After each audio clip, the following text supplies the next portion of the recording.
straight into the wall. Gets another bite! Oh, goodness me! Alexis Sanchez, unstoppable! Robin is there! Iron Robin! A surely won it for Bayern Munich! It's Ibrahimovic! 1-0 PSG. And here he is again. Here he is again. That's astonishing. It's absolutely world class. Hello and welcome to the Football Hipsters Satchel edition. I am your host Kris, and I'm joined, as I pretty much always am on these Satchel episodes, by John. Afternoon, John. Afternoon, mate. I should say afternoon because we're late, aren't we? Terrible. We Very unprofessional. I know, isn't it? But hey, at least we're doing one. I mean, we could easily have put our feet up and said, listeners, they can wait. But we thought, no, we will do our part for our listening community. But yeah, we had a little bit of a schedule clash last night. We are busy bees. But we are here. So let's talk about football. We're gonna run through the games from the week for both Champions League and Europa League as usual. And given the time of recording, we actually have the draws already, so we can have a little bit of a chat about that in the absence of listener questions. So let's start then, John. Let's go all the way back to Tuesday. And of course, we didn't do a satchel after the first legs, so we should briefly touch on them. Start with Real Madrid. Now, they obviously faced Wolfsburg in the first leg, and they lost by 2-0. Bit of a surprise. Rodriguez and Max Arnold getting the 2-0 victory in Germany. So Real Madrid came into this second leg on Tuesday knowing what they had to do. They had to score 3 times and not concede any. And that's exactly what happened. What did you make of this comeback? And do you think Wolfsburg can consider themselves a little bit unfortunate? Yeah, you'd always consider yourself unfortunate when you're 2-0 up from the first leg. I know it was the home tie for Wolfsburg, and the away goal always helped in these ties. But they were really impressive first leg. Julian Draxler in particular really put on a good show. But Madrid or Ronaldo, I should say in particular, was fantastic in this game. Was it his 37th hat-trick, I think? Just for Madrid, was it? Something ridiculous like that. Sounds about right. Yeah. I think it's 16 goals or something in the Champions League this season, which is the best other than... is the second best record for anyone, and the first best is already held by him. I think it's 18 or 19 goals. So, yeah, it was strange because going into the game, I thought, Madrid would definitely fight back and improve on the performance they showed in the first leg, which was really, really poor for them. But I always thought Wolfsburg had a chance of at least getting a goal, which you would have thought would put them through, but they just couldn't find the back of the net. Madrid were strangely good and solid in defence. The midfield held up well. Casemiro got a game, the unused and unwanted player. Ronaldo himself was really impressive, really took charge. He didn't... normally when Ronaldo scores a goal, it's all him and the celebration, but he was very keen to get things going and get the game going. Wolfsburg, strangely, Draxler went off early in the first half, and they actually seemed to improve when he went off. They brought on Max Kruse, and they had more of a target up front because they started with Andre Schürrle, but they just couldn't get the goal, and some good saves from Keylor Navas. It's got to be said as well that Madrid probably could have had more goals were it not for the performance of Bernalillo in goal for Wolfsburg as well. So, really impressive. Wolfsburg were disappointed, but they put up a good effort in a tie that, let's be honest, no one really fancied them to go through. No, true. Let's just talk about Real Madrid, obviously, that they are the side that have gone through. Do you think there's an argument to suggest that maybe they've had a favourable run so far? I mean, you talk about the goals Ronaldo's got, and yes, it is impressive, but if you look at the group they came out of, and then they got past Roma side, which, albeit should have scored a couple at the Bernabeu, but weren't the most tough opponents they could have got in that draw. Do you think there's an argument that they've been a little bit flat track bully so far, and the next round will be the real test? Yeah, I think that's fair. Ronaldo himself came out and said, he wasn't himself at the start of the season. He said after the game, and that he's had some problems. He didn't specify what they were, whether they were physical or not. But he doesn't seem quite as quick and as dynamic, as explosive as you've seen him in previous seasons this year. So I don't know if he's carrying an injury or whether the amount of games he's played is starting to wear on him a little bit. But you can't knock his goal scoring record. It's fair to say he has got a lot of goals against sort of lesser opposition, if you like. But he still goes out and he still does it. The thing with Madrid is if they play, I think they're best when they're counter-attacking, but they always want to go forwards and they expose themselves so much at the back. But I actually think they're best when they sit in deep and then can spring the counter-attack because the pace they've got on their side is fantastic. Yeah, agree. And all those things that you said about Ronaldo, I think they were absolutely accurate. But then all of a sudden, as you rightly say, he seems to have just clicked. Something seems to have sorted itself out. And almost the fact he maybe is embracing being an actual centre forward now rather than a wide player as he has been so much of his career. Maybe that's the way his game is developing. And a free kick goal as well. Yes, yeah, it's a bit of a rarity. A slightly fortuitous one. Yes, poor defending in the wall from was it Naldo and I can't remember the other player now. But yeah, there was a nice big split in the wall for him to put it through. Yeah. It must be said also actually that what is the player's name? Bruno Henrique should have Enrique, I should say. Sorry, had a really good chance for Wolfsburg and completely fluffed his lines because that would have totally turned the tide. Once again, a tale of teams that go to the Bernabeu and don't take their chances and go out as a result of. Yep. But that's Real Madrid through. Let's move on to the battle of the oil, shall we say? I'm going to kind of hand it over to you, really, because I know I saw a bit more of this than you did. But just before I do, what's your thoughts on PSG Man City overall? The two games, did it disappoint you? Did it excite you? It was a very, very good first leg. Probably for all the wrong reasons. The second leg was a bit meh. Yeah, that's kind of the feeling I have about the whole tie overall, to be honest. The first leg was good in terms of goals, but I just kind of thought, wow, two teams with so much money and so many star players, and it kind of disappointed. There was good periods in both games, but not for the quality and the amount of money that was spent and that was on the pitch. You would have expected a much more high quality match.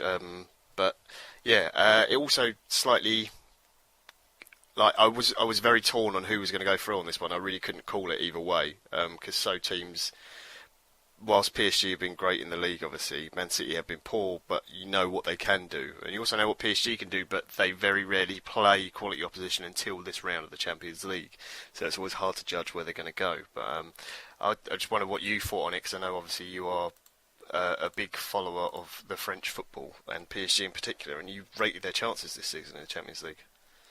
Yeah, put my money where my mouth was. That's a pound I'll never get back.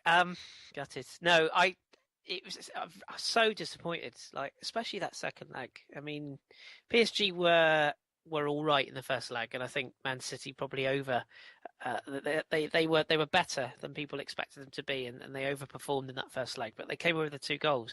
But I still thought, and I'll hold my hands up, I tweeted to say I thought PSG would score twice in Manchester. I really did. I thought they had enough to get goals, even without Matuidi and Verratti, who were Verratti in particular was a massive miss on the night if they could have got him fit.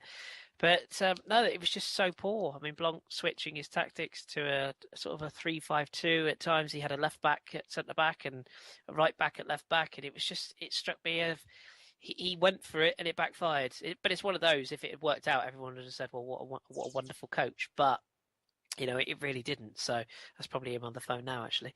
But it was just such a poor performance. Credit where credit's due to Man City. I mean, you know, I didn't think they were fantastic on the night. I know a lot of listening to the BBC's coverage, they were waxing lyrical about how far City have come and how good they were. And you know, I'll be honest, I didn't think they were particularly brilliant. Has to be said that Otamendi and Mangala were better than I thought they were going to be, and they were solid throughout. But Zlatan had one of his poor nights. Cavani was, well, Cavani. And PSG offered very little. And you have to say, pressure is going to be back on Laurent Blanc now, because I don't buy this argument that the French league is completely poor and that PSG will always win it and all this. And I know that people say, well, the French league's not competitive, so therefore PSG can't improve as a team. I would argue, and Tom's going to hate me for this, but how could you say the same thing about the sort of level of La Liga? I mean, you know, it's only really 3 clubs that can win that. And for long periods, it was only 2 clubs. I suppose the argument would be, well, there's only 1 club in France that can win it, but Montpellier proved that wrong 2 years ago. So it's a real disappointment. it's a disappointment for French football, although a lot of French football fans will say PSG are not a French side anymore. So difficult to say, really. But over the game and over a whole, Man City probably just about deserve to go through, and PSG have to look again for next year. 4 successive quarter-final exits for Blanc now as well. Yeah, really good display by Joe Hart as well. Yeah. I thought in goal. De Bruyne showing again how important he's been for City this season. Whenever he's been fit and available, he's been really impressive. For someone that young and the amount of money that was spent on him, so you've got huge expectation on you. He really has shown it. In a season where David Silva's been, I think, below par, he would admit even himself he looks like he's carrying an injury. But I thought PSG had a chance, especially when Aguero misses a penalty. You think you're right in the game. But yeah, turning point, I thought. The confusing thing for me was, despite obviously missing Matuidi and Verratti is huge for PSG, but they didn't seem to have any creativity. And, Verratti isn't going to necessarily create you a goal. That's more Di Maria or Lucas Moura or Zlatan is going to do that. So I think some credit to the Fernandos in midfield for City, who actually sat there and didn't move for once. Actually did their job properly. Yeah, Fernandinho especially was as you say, the two as a pairing. But no, you're absolutely right. Di Maria had one of his off nights. Zlatan was really poor. I think even he admitted that. Which when Zlatan even admits he's poor, you know he's poor because he doesn't very often. But yeah, just overall, really not very good. I think it's fair to say. Strange formation choice as well. Sergio Aurier is a right-sided centre-back and a free was a disaster all night. Sergio Aurier full stop at the moment. Just bringing him back, I don't think it was the right decision. But hey ho, let's move on to Wednesday, shall we? And let's talk about Bayern. They faced Benfica. They were 1-0 up from the first leg 2 weeks ago. Arturo Vidal with the goal in that one, and it was Vidal who kind of lit up the second tie. Although Bayern didn't have this all their own way, got through eventually 3-2 on aggregate after a pretty thrilling 2-2 draw at the Benfica Stadium of Light, isn't it? If I'm not mistaken. Yeah. So you saw this one. What did you make of it, and what do you make of Bayern? Because they have been a little bit recently. Really, really good game. Probably one of the ties of the round, to be honest, which I didn't think it was going to be. I thought Bayern would quite easily walk it, but Benfica were really impressive. Jimenez with the first goal for Benfica, really well taken, and he probably should have had a second as well. He really wasted an opportunity, but just the goals in general this week throughout both European competitions were fantastic. Vidal's possibly the pick of the bunch. Just the ball came out to him. It's curling away, wobbling at a slight angle, and he just catches it first time on his left foot and volleys it into, people saying empty net, but he's directed it through 3 defenders and the keeper's off to the side and just put it, just absolutely perfect. You just cannot connect better with a ball. Really, really impressive. And then Thomas Müller with the second for Bayern. From a corner, apparently Pep told them that the Benfica players tend to come towards the ball whenever corners are taken. So they floated it into the back stick for Javi Martinez, who knocked it across for Müller to tap in. That was something from the training ground. And then, from that point on, I thought Bayern were gonna sort of walk all over Benfica and get a few more goals. But they kept fighting Benfica. Talisca came on and almost immediately scored a free kick. Absolute stunner. Completely did Neuer. He had a second attempt where he completely wrong-footed Manuel Neuer as well, but just went past the post. So I think whilst it's easy to say Bayern have defensive problems, which I think is true, but it's just part of the style of the way they play. They do play quite open, and obviously they are very attacking. They put a lot of players forward. The people who have that argument of they can be beaten, I think what they're missing out on is the fact that Bayern can score goals at will. I think they have that ability in the team. And if it's not Lewandowski, or if it's not Müller, it can be Vidal, it can be Ribery, who's come back in and been really impressive. They've got Douglas Costa as well. They've got so many good players. But credit to Benfica, who I think had anyone else drawn them, Benfica will probably be going through, because they were really, really impressive. And they also felt a little bit hard done by. They didn't get a penalty possibly in the game. So really, really impressive display. I think Jimenez will be ruining his chance, because he could have put them into extra time if not. I really like him as well. He was at Atletico Madrid, I think, last season. Yeah. Came from, I think, was it Club America from memory, from Mexico? I think it was. But yeah, he's a good little player. I like him, really, really like him. But Talisca was amazing when he came on as well, because I mean, he was the big talk of last season, wasn't he? And it's all gone quiet this year. Yeah. But yeah, it's all about Renato Sanchez now, isn't it? Yeah. That free kick he took, and the one that he didn't score from as well was almost just as impressive, actually. Just the way he completely did Manuel Neuer with it. It was so funny. Just totally gave him the eyes and sent him the wrong way. And nonetheless, as you say, Bayern are through and going to be one of the favourites. We'll touch on the draw in a second, but we'll wrap it up with another game that I'll kind of hand over to you, really, because I followed this game, Barcelona and Atletico Madrid. Before we talk the second leg, the first leg ended in a victory for Barcelona, having been behind. Fernando Torres scoring in the Bernabeu and then getting himself sent off 10 minutes later, and Luis Suarez turning the game on its head. He probably lucky to stay on the pitch himself, in truth, and he got the 2 goals to turn it on its head. So, going into the second leg, did you have Barca as favourites, given the fact it was away from home and with Atletico and Simeone and all that jazz, or did you fancy Atletico? I kind of, again, this, like the PSG Man City game, I really couldn't call it because I don't watch as much Spanish football as Tom, as he always constantly reminds me. But I know how good Atletico are good at defending, how hard they are to beat, especially at home, and they can always score a goal. And Barcelona, I still think, are weak in defence, and always have for that for a long time. So I really, really couldn't call it. The first goal, though, both goals by Griezmann, but the first goal was absolutely beautiful, wasn't it? Who was it who put the ball in for him? Which goal? The first, Griezmann's first goal. Christ, you caught me on the hop here. Right. I was literally walking into the room as it went in. Saul Niguez, that was it. There you go. Yeah. Oh, Saul, yes. Yeah, he's Saul, very, very talented. The ridiculous outside of the boot sort of cross that he did. Absolutely beautiful goal. A great header as well by Griezmann, because he still had quite a lot to do, didn't he? But it's confusing. Do you think Barcelona have sort of come off the rails a little bit, because they've lost a few in the league now as well, and sort of letting that look like they were going to walk away with La Liga, and they kind of let that slip? I really do. I mean, I'm sure we'll touch on this with Tom on Monday's show, but I really do. I mean, if you look at La Liga now, they're top of the league on 76 points, but Atletico are only 3 back on the same games played, and Real are only a point further back. Now, I know there's the head-to-head reference which is what they do in Spanish football.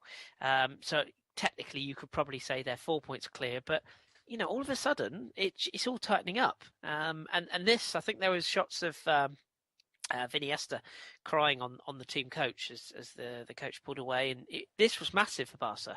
This was their opportunity to win the back-to-back, which it hasn't ever been done. Am I right in saying? No, never been done. The curse strikes again. Yeah, I mean that says it all. And Atletico, they could put pressure on now, and arguably they could let Real back into the league, and they could go for the league themselves. But Champions League wise, I mean, Atletico are that team that nobody wants to draw, and I must admit, I hold my hands up. I'm not a huge fan of how Simeone sets his teams up. I wouldn't call it anti-football, because he has got some really flair players. You mentioned Antoine Griezmann, and they've got Yannick Ferrer Carrasco, who I liked a lot at Monaco. They have got players, Saul, another one, who are intricate, who are clever footballers. Koke is, of course, another one. So I wouldn't say they're anti-football, but I'm just not sure I like the sort of the dirty tricks. There is a bit of an element of the time wasting, the surrounding the referees.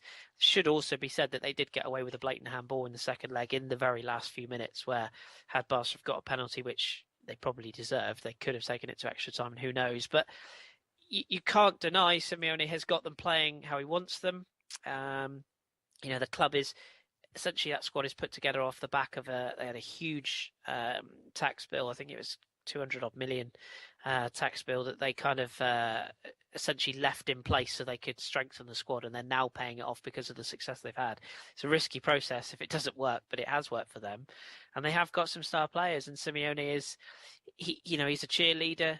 That crowd, that stadium is a real leveler in my opinion. It's a really intimidating atmosphere when they get going, and they seem to have Barcelona's number. And as you rightly say, I wasn't impressed with Barca in the second leg, and they arguably sort of resorted to the just lump it forward, and that's not Barcelona's style. And the form of Messi would be a worry, because when he isn't clicking, I don't know about you, but I often think Neymar and Suarez don't seem to click half as well when Messi is on his game as when he isn't. Do you think the same? Yeah, that is an issue. It's confusing because Barca, obviously, they had loads and loads of possession, and Atletico just don't care. There's, have as much as you want. It's fine. We'll still get goals. And as you say, they do have the sort of reputation of the anti-football and ugly side of the game and all that kind of thing. But they can play really, really nice football at times. You're right in saying that Barca should have had a penalty at the end. But I think Atletico would argue that Iniesta should have been sent off as well for his handball that gave Griezmann the opportunity to score his second goal from the penalty spot. Because I'm not sure how that isn't blatant obstruction and trying to lead to a goal. So I don't know why that was only a yellow card and a red. But there we go. Maybe that was part of Iniesta's tears. His strange decision to throw his arm in the way and be a goalkeeper for a moment, but really impressive. And as you say, I would not want to draw Atletico. That would be one of the worst ties you can get. Interestingly, now that they're free and Barca are out, I kind of fancy them to go on and do it now, just because they are so hard to play against, and the other teams that are left in it all like to play football and have possession and that kind of thing, and that doesn't bother them at all. They will quite happily sit there without the ball for 70 minutes of the game and still get a goal. So I don't think anyone will favour playing against them. I'm with you. Yeah, I'm with you 100%. I think they are probably going to be most people's favourites, and as I said, Bayern as good as they can be, that they've had a little bit. It's not even a wobble. They just haven't quite looked as convincing and free flowing as they did at the start of the season. And you saw with Dortmund, which we'll come on to in a minute, just where form can get you if you suddenly take your foot off the accelerator just that tiny bit, or you have that small sort of bump in the road of form, and it can really knock a team off. So, no, I think I'm with you. I think Atletico are going to be the team that nobody wanted to draw, which beautifully segues us into the Champions League draw for the semi-finals. Who got who, and when are they playing? Right, well, the first leg will be on the 26th of April, that's Tuesday, and Man City are facing Real Madrid. And the Wednesday following, that's the 27th, will be the first leg of the tie between Atletico and Bayern. So the Spanish teams kept apart. I think Man City and Madrid will both be happy with their draw, to be honest. If there is such a thing as an easy tie in a semi-final, which is a ridiculous thing to say, but they'll both be looking at the other team and going, okay, we can score goals here. I have absolutely no idea who will come out on that tie, because it really does come down to form, but I don't think either of them can defend well enough to not concede goals. Nor do I. It should be thrilling, but then so should a PSG and Man City second leg, so...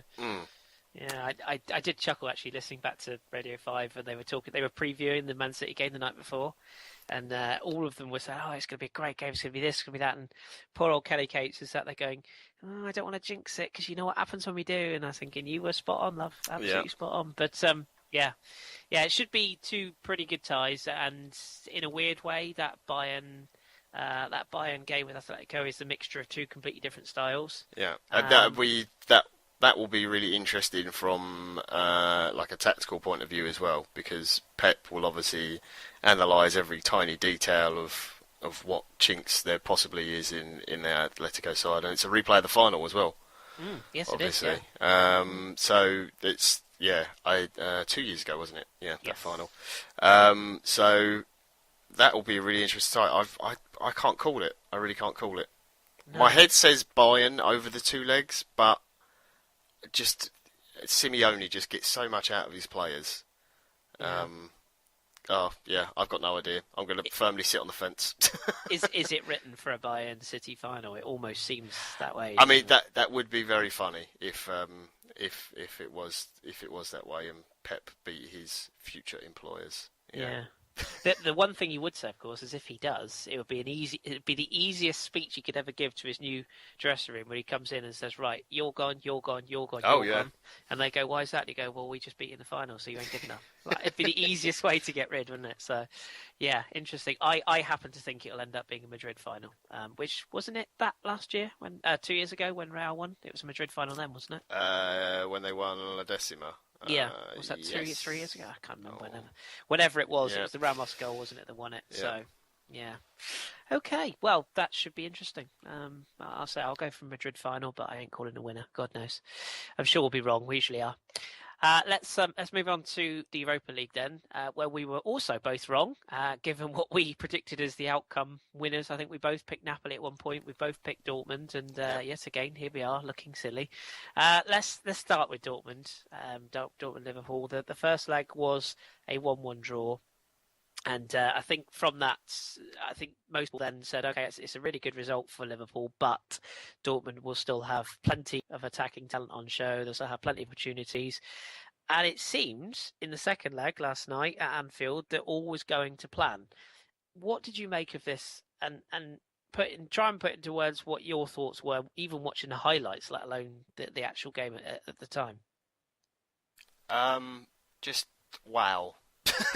Just complete madness. I thought from the first leg that Dortmund were a little bit disappointing. I thought Liverpool played better than I expected, and it was a good result for them. I know Drew was very disappointed with the first leg, but last night was crazy. Dortmund go 2 goals up within 10 minutes. And I thought, that's it, tie done. It's all over. It's finished. Which is a little bit stupid to think after just 10 minutes of a football game, but it's 3-1 to Dortmund. They've got 2 away goals, so you thought they were cruising. Mkhitaryan and Aubameyang with the goals, and then just Liverpool came back into the game. Credit to them. They had a proper wobble after 2-0. They looked like they maybe could have conceded a third. But they started to come back into it. Origi was really impressive on the night. Coutinho as well, pulling the strings. And they went in at half-time with it still 2-0. I thought maybe it's too much, from it for them to come back. But they got a goal early on. Origi, hard work, really good finish, paid off. And then Dortmund almost immediately reply with just absolutely obscene ball from Mats Hummels, who defensively was a little bit weak, it must be said, on the night, and gave the ball away a couple of times. But bringing the ball out of defence and his passing is unbelievable. Beautiful ball in for Marco Reus to score from. And again, you think, right, that's it, Dortmund done, they're all through, and then Liverpool come back and score 3 goals without reply. Just ridiculous game. Unbelievable. Not a night for defenders. Certainly a night for really exciting attacking football. All the goals were really, really good, barring probably Mkhitaryan's sort of tap in the very first one that came off a rebound. But really, really impressive from Liverpool. Klopp, changed things round for Liverpool a little bit in the second half, getting the most out of Origi, who's a player I know you've picked up and talked about before. Dortmund were disappointing at times, gave the ball away uncharacteristically, especially in midfield. And I'm not sure why Gundogan wasn't playing from the start. I don't know if he's carrying an injury or he's not full match fit. I should have asked Drew really before we started, but Castro was playing in midfield, who I thought wasn't quite as good, and Gundogan would have really helped in there. But amazing game, brilliant atmosphere. And Liverpool now probably looking at possibly being the favourites in this competition. It's really is quite a turnaround. I'm going to ask you a loaded question here, because I could have said this about PSG or about any of Barcelona or any of the big teams going out, but particularly Dortmund. So they've got Thomas Tuchel, widely regarded as one of the up and coming big coaches of future generations, and just one result doesn't change that, of course. But do you think this result or this performance had the whiff of a team that you might see a lot of change in the summer? You mentioned Hummels there; he's always been linked with moves away. The likes of Royce Mkhitaryan has commanded a lot of interest. Gundogan is another one. Aubameyang. Do you get the impression this might be the sort of splintering of that group, and Tuchel will look to rebuild it all? There's definitely names there you've listed that are wanted by clubs around Europe. How many of them that will go, I really don't know. Royce has been talked about for a long time going to Spain, hasn't he, and to the likes of Madrid or somewhere like that. I'm not 100% convinced by that. I don't think he's had the best of seasons. Aubameyang is, I mean, I think every team wants him. 37 goals, I think he's got this season now, something ridiculous like that. Gundogan is a player who I can see possibly rocking up at Man City when Pep takes over. So there's a lot of change there. I feel a little bit sorry for Tuchel because, especially now in modern football, once you start playing well and you're a new manager and you're sort of being spoken about, not just in your league but by media outlets in other countries, you get hyped up so much and you get one bad result, then you sort of get knocked back down again, sort of 10 pegs. It's his first real big job. And he hasn't been there long, and he's done really, really impressive. And he's also the fact, he's going up against a manager who used to manage that team and majority of that side, so he knows what they can do. So he is at a slight disadvantage. The sort of criticisms that sometimes you see against managers when they get a result like this, I always think is a little bit harsh. But it'll be interesting to see what happens in the summer. As for Liverpool, it's exciting if you're a Liverpool fan because. There's sort of they're getting glimpses at times this season of what Klopp wants Liverpool to do, and obviously he's doing it with a squad that most of isn't what he really wants there. He wants to make a lot of changes and bring in different players, so they're getting tiny little glimpses of what he can do with players that aren't exactly his pick. So it'll be interesting to see what he can do once he's had a full summer to change things around and improve the squad in the ways he wants to. Absolutely, and don't worry for all of our English listeners or fans of English teams. Job will be going through what it means if Man City or Liverpool win their respective competitions. So don't panic. Thanks for plenty that. of mind-bending coefficient talk to come. Stay tuned. Mkhitaryan to Juventus as well, just quickly. Do you see that maybe being an option? They've wanted him for the last 2 seasons. If they can get him, they'll definitely take him because no doubt Juve will. There's a good chance that they might cash in on Pogba this summer, possibly. And obviously he's not the same sort of player, but the amount of money they can get from Pogba, they can certainly bring in some others. And there's obviously talk of Morata possibly going back to Madrid or maybe making a move to the Premier League. So they'll have money to spend, no doubt. Maybe even Gundogan to fill that Pogba spot as well, possibly. We shall see. Let's move on to another game then. And with regards to this Europa League, it was hard to sort of see who would or who could get past the Spanish teams. And I want to put the focus on Sevilla and Bilbao for this next part. Now, Sevilla won the away leg, rather surprisingly actually, in Bilbao because they're not particularly good away from home, as Tom has mentioned on a number of occasions. Sevilla are very much a home side. That's my cat falling aside of the computer desk there. Rare appearance from him. What about the second leg though? Sevilla lost it at home and eventually had to go through the tie on penalties. On the night last night, they lost to an Aduriza and a Raul Garcia goal. Has to be said, the Sevilla number 2 goalkeeper was at fault for probably both goals. He wasn't the best. So, again, I'll probably hand over to the reins to you on this one because I watched it. But if you had to put money on the table, could you see Sevilla being a treble winner of this competition? Because, of course, they won it the last 2 seasons. They've certainly got the chance. They've got all the experience, and they know what they're doing. And it's built in at that club. There's a slight expectation or false expectation that, especially in England, that we obviously picked Napoli, we picked Dortmund. We've already said about Liverpool could be one of the favourites. We always seem to forget about the Spanish teams and how good they are. The ones that aren't basically Real Madrid, Barcelona, or Atletico. And Seville have won it the last 2 seasons because they've got a very good side. Kevin Gamero scored again. I think it's his 24th goal of the season, isn't it? So you certainly wouldn't rule them out. I just think there's something about Klopp and Liverpool, and it's just this. I'm not a Liverpool fan, and it annoys me when they win things. I'm not going to lie. I just got this feeling that they might go on to do something. As for the game, I actually thought that Bilbao would be the one to come through the tie, to be honest. Especially with Aduriz, and the fact they went 2-1 up, I thought they'd go on and win. But you saw the game.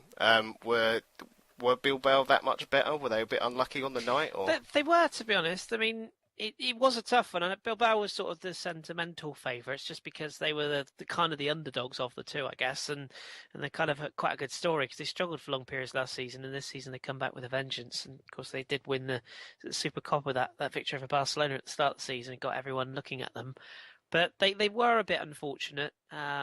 Sevilla.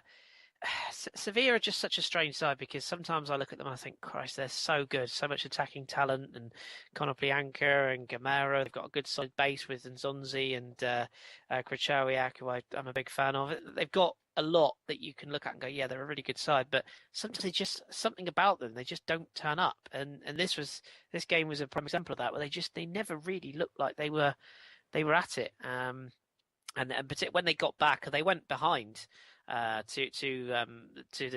the goal for Bilbao to put them in front from Aduriz, which was, as I say, a massive goalkeeping error, and they equalised within 2 minutes from Gamero. It's a really good sort of show of spirit to fight back straight away. But then when that Garcia goal went in, there was 10 minutes to play, and I actually thought if Bilbao had any chance, it was to get that third goal, because Sevilla were parking the bus. They were playing for extra time. It has to be said, when it went to penalties, of all people to miss, Benyat, who's a set piece specialist, and looks so confident. He's such an enjoyable player to watch, and he just clipped it straight at the goalkeeper. It's a terrible pen. Other than that, all the other penalties were excellent, and it was a game that was just sort of every player left everything on the pitch. I think Bilbao ended up with something like 8 cautions. It's ridiculous. But they will feel a little bit unlucky in this. Aduriz going off with a sort of bit of a hamstring or calf pull with half an hour to go didn't help, because they lost their supply of that big man up front kind of sort of mentality where they could have just pumped long balls forward. So, yeah, I mean, I think Bilbao will feel a little bit unlucky over this tie, but ultimately Sevilla, they know this competition and potentially they know how to win it. So they get the nod and they're through. It's got to be good for them. Yeah, definitely. Shall we talk about the team that knocked Napoli out? And that is, of course, Villarreal. Yes. Now, they, again, I've only seen highlights of this, so we probably can't talk at length about it, but they've got a lot of talent, Villarreal. Now, they will come into the draw in a minute, but do you think they could be sort of a dark horse? They went far in the Champions League under Pellegrini a few years back, which you'll remember, the Arsenal game. Quietly going about their business, another kind of intimidating home atmosphere. Do you think they could be one of the dark horses in the last 4? Because they comfortably dispatched Prague. Yeah, they've got a chance. They've got good players, Bakambu, Soldado. So they've got decent level of players. I just think the other teams in the competition are just that little bit ahead of them. You're always going to have a puncher's chance, though, if get into the semi-final. So decent. I didn't see the game, and it's one that to be honest, when the draw was made, I expected Villarreal to go through comfortably, and they did do. I don't know if you saw the highlights of it. I did. Well, I say highlights. I've seen the goals. But, yeah. Was it the first leg? I mean, they won 2-1 at home, and then bizarrely just completely smashed them away. So it's weird how it works. But Bakambu, 4 goals over the 2 ties. Ex-Sochaux and player he played in Turkey, Bursaspor, I think he played for in Turkey. So they've got the attacking talent, but can we judge them just by beating Prague? Probably not, and also conceding goals against Prague for as good a side as they are. I think there's better teams in the competition, so they're slight worries defensively. So I would probably rank them, third or fourth in terms of chances of winning it. The fact they beat Napoli, of course, is probably a better way of judging them, I guess. And yeah, that's true. Although there was no Gonzalo Higuain for the game. I will throw that one out there as my one little defence of Napoli. No, absolutely. And of course, Napoli had a lot going on at the time, be fair to say. Final tie then is Shakhtar Donetsk, who you never really know what you're going to get from them, weirdly. They're just they've got so many Brazilians and different sort of nationalities, and sometimes they turn up, you think, wow, what a side. And other times you just think, really? But they've gone through against Braga very comfortably, a 2-1 victory in Portugal. Rakitsky and Ferreira with the goals. For Gunda Ferreira. Is that the ex-Newcastle boy? I think it is. I think I might be right on that one. But 4-0 victory in Donetsk. Sonar Ferreira Kovalenko is a player I really like, I must admit, and Ricardo Ferreira own goal. In fact, 2 Ferreira own goals on the night. That will be unfortunate for him. Again, can we judge Shakhtar as a potential winner? I mean, was it Konoplyanka's old side who got through to the final? Dnipro, wasn't it? Previously. So they've got form as far as the country goes. Could you see Shakhtar being a side that could upset the apple cart and go all the way? The problem is, despite the win away at Braga, their away form is shaky at times. Shakhtar, it always has been. But they've got really good players, and they have done for a long time. The Brazilian contingent that they seem to add to every year is really impressive. Dario Serna, who I have no idea how no one has ever managed to pry him away from Shakhtar. He's such a good player. I think he's been there his whole career now. Fantastic at the back. And as you say, Kovalenko, is he the young guy who's been linked with a few clubs in the Premier League? Yeah, he's 20 years of age, Victor Kovalenko, Yeah, I've seen little just like YouTube clips and stuff and highlights from games. He looks like a really bright talent. I'm not going to say that someone who's linked with the Premier League means he's a fantastic player, because certainly Premier League clubs have been conned before. But he looks very impressive. So they've definitely got a chance. The problem is how they do in the away leg. That's always been sort of their Achilles heel. If they can improve on that, then because going to play in the Ukraine is not an easy feat at all. I agree. Dario Serna, by the way, most of his career at Shakhtar, he's been there since 2003. Prior to that, he was at Hajduk Split for 64 games, but 486 appearances and 31 goals for Shakhtar. That's it's pretty impressive, has to be said, for 3 years now. It's just, as you say, he's been one of those. You think of Ukrainian football, like he's one of the first names you think of, isn't he? He's just a real stalwart. But let's pick up on the draw then for the semis, because that was also made today. So again, who's got who and when do they play? This is on your Thursday night viewing on the 28th of April. Both ties at the semi-final on at the same time, which is bit strange. I don't know why they do it like that, but never mind. Shakhtar are at home in the first leg to Seville, and Villarreal are at home in the first leg to Liverpool. So again, the Spanish team's kept apart. No conspiracies there, people. But probably, I would say Shakhtar not pleased exactly to be playing Seville. Liverpool probably don't mind Villarreal. It's interesting. Again, I think Liverpool probably, I would say, I'd give them the edge over Villarreal, just because of the way they came back against Dortmund. I thought it was really impressive, and if they can do that against such a good side, then I'm sure they could do similar things to Villarreal. As for Shakhtar Seville, I don't know. It really depends on the first leg. If Shakhtar can go and score all their goals at home, then maybe they've got a chance in the away leg. But we shall have to see. Are we picking a winner between us on this one? Are we putting ourselves on the line? I mean, I would, if I was going to have a bet, I would say it's Liverpool-Seville final.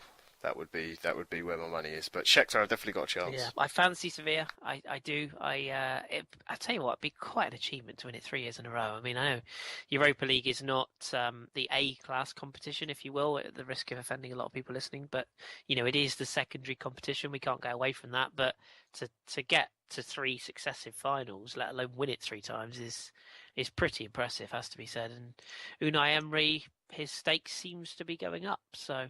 Yeah, I would pick Sevilla.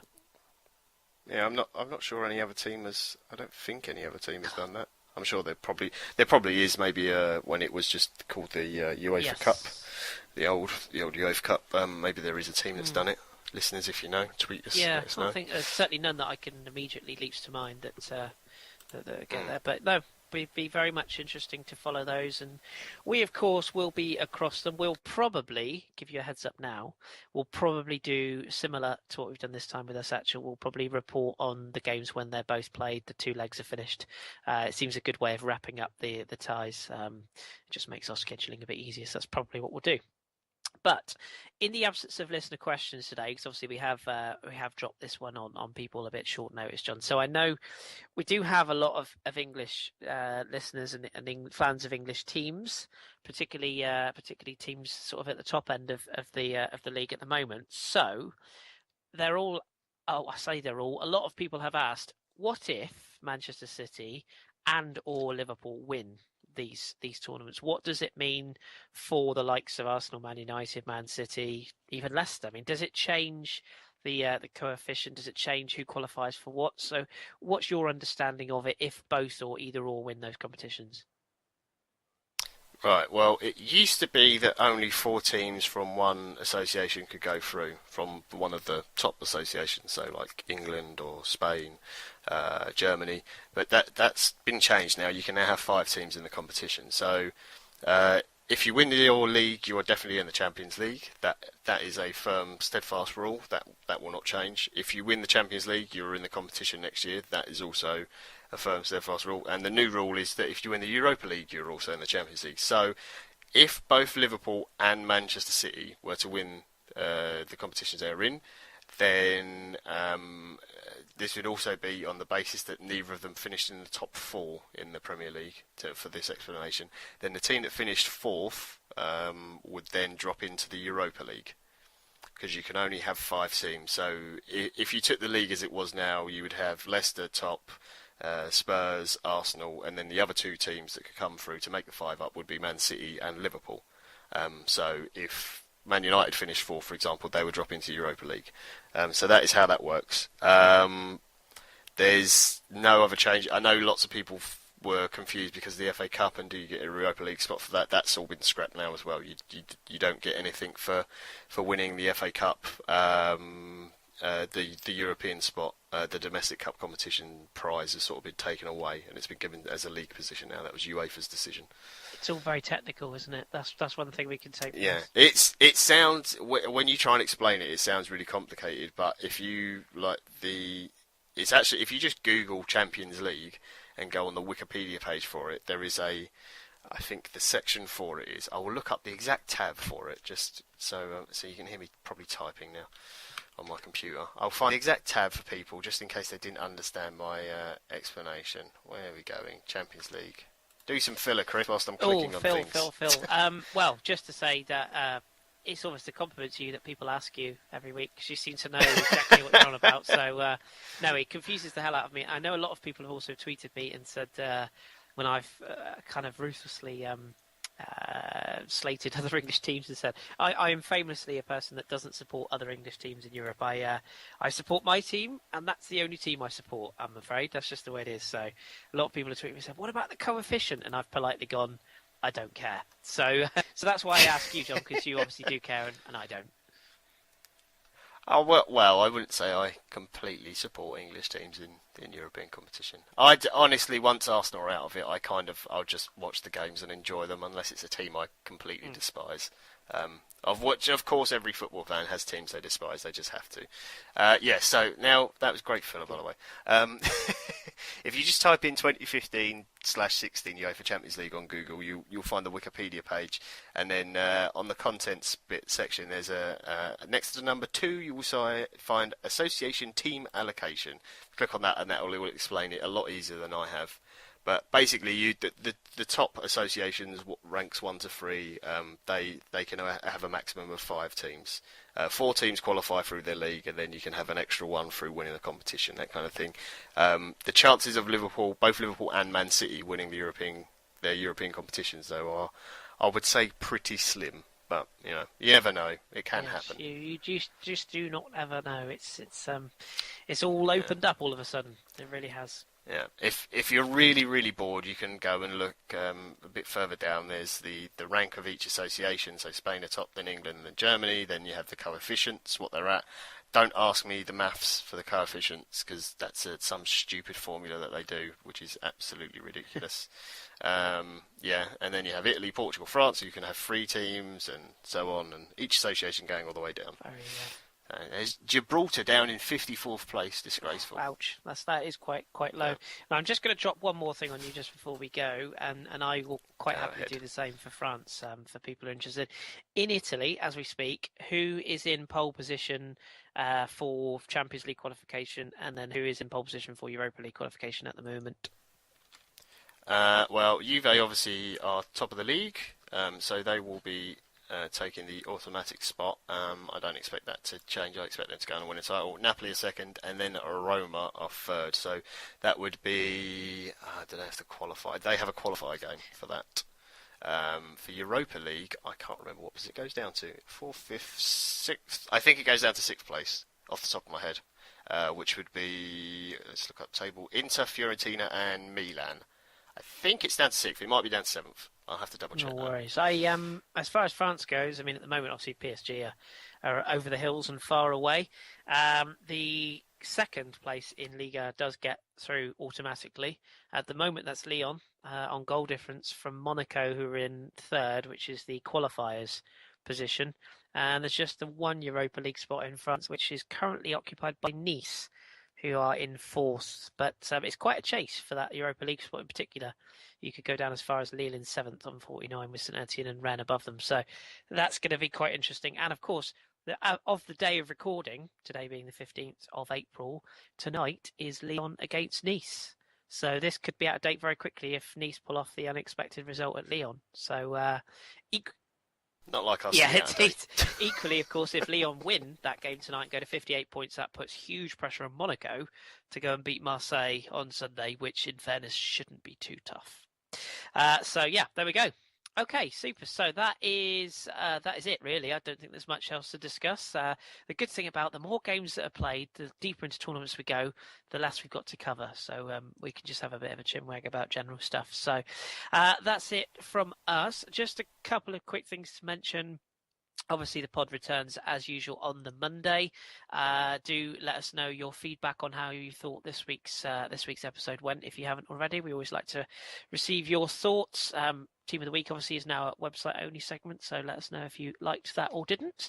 And on Sunday, we will have the English Breakfast return again. Not sure who's on it this week. I think Ross is back, and we'll see what... Danny's been ill this week, so we'll see how Danny's feeling. He's had a bit of a cold, bless him. But hopefully he'll be back. And only other thing to mention is we have a poll up as we speak. It's got 22 hours left to run at time of saying this. And it's the poll for the next Hipster Hall of Fame. Which of course is our good man Drew does his blogs on the Hall of Fame. So it's your opportunity to have a say on who you want for the next couple of Hall of Fame blogs. At the moment, we have JJ Kocher is out in front on 42%. Pavel Nedved, close second on 39%. Rivaldo, little bit of a distant third on 19%. And poor old Jorge Campos, the Mexican goalkeeper with the flamboyant tops, he has 0%. So somebody vote for Jorge Campos, please, because I feel for him right now. 0%, terrible. It's almost as if nobody likes isn't goalkeepers. It? Yeah, isn't it? Just until we do Buffon, of course, and. But yeah, so do have a little click into the vote. We've had 31 votes so far, so give us a little tickle. Have a little vote on that, and Drew will get to work with his crayons. So we'll have those up. Normally they go up on a Friday, but Drew's had an extremely busy week this week, so I would imagine he'll be getting those up as of next week. So yes, have a vote. Other than that, that's it from us. As I say, do keep your feedback coming in via YouTube or iTunes reviews. It's how we can improve our show, so keep them coming. But thank you very much, John, for your company today. Not a problem, mate. Thoroughly enjoyed it. And we will be back with you on Monday. Get your questions in early, and we'll do our best to answer as many of those as we can. But until then, keep your beard strong and your glasses trendy. We've been John and Kris for the Football Hipsters, and we will speak to you very soon.